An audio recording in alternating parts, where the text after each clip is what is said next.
Hi guys. Today I'm going to answer probably the most asked question on my channel. What telescope should I buy as a beginner? Now that question is a hard one to answer because it all depends on if you're doing astrophotography or visual.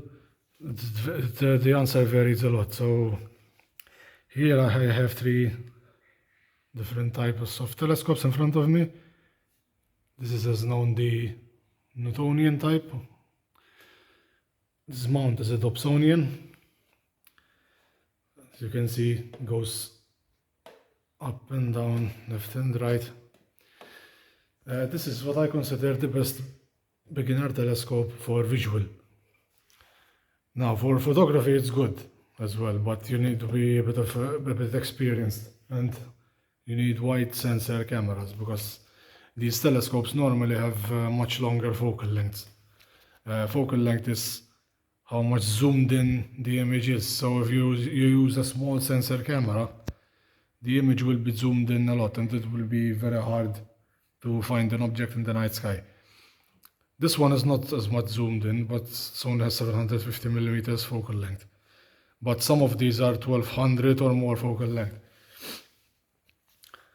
Now this is good for visual mostly, but this tracks the sky as well. But you get the picture. Now there is this is a Cassegrain telescope. You can see it has mirrors inside as well. The light reflects on the back mirror, bounces on the front mirror, and goes back, and it comes out from here, and you put the eyepiece inside here. Now these telescopes are known for their sharpness, and they are planet and moon killers. These ones, trust me, it's very, very sharp. The bigger the better, obviously. And here's the thing, the bigger, as I said, the bigger the better. So in theory you should get the fattest telescope you can get, but they get quite expensive very fast, and also they get heavy very fast. This one is light, it's 5-inch. If you get the 8-inch or more, they are very, very heavy. And as they say, the best telescope is the one used the most. So a heavy telescope, you won't be using it too much. You have to take very, very much instances in consideration here. So this is a refractor telescope. These telescopes are very good for astrophotography and for watching nature as well. Terrestrial viewing because of their low focal length. As you can see, this is a guide scope, but you get the picture. It's a refractor kind of guide scope. As you can see, it has lenses. The light goes front and it focuses at the back. The downside of refractors is you need field flatteners for astrophotography. But the most friendly telescope for astrophotography is a refractor, because it's a low focal length, find objects easier, and very sharp as well. But the downside again of these are they're very expensive. When you get bigger apertures, they're very, very expensive compared to Newtonians are the cheapest you can find.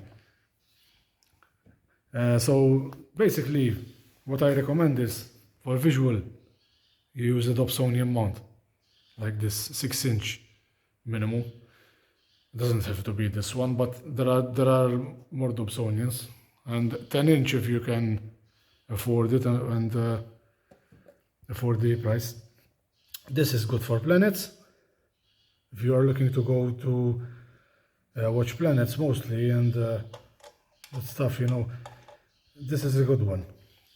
Deep sky objects are all faint by visual, so don't expect to watch any deep sky objects by visual and expect them to be like the images you see. This is I recommend this for astrophotography. Wide field refractors like this one, the Skywatcher Evo Star 72 is good. You can use them for visual, but for visual I recommend these. They get much more detail with these.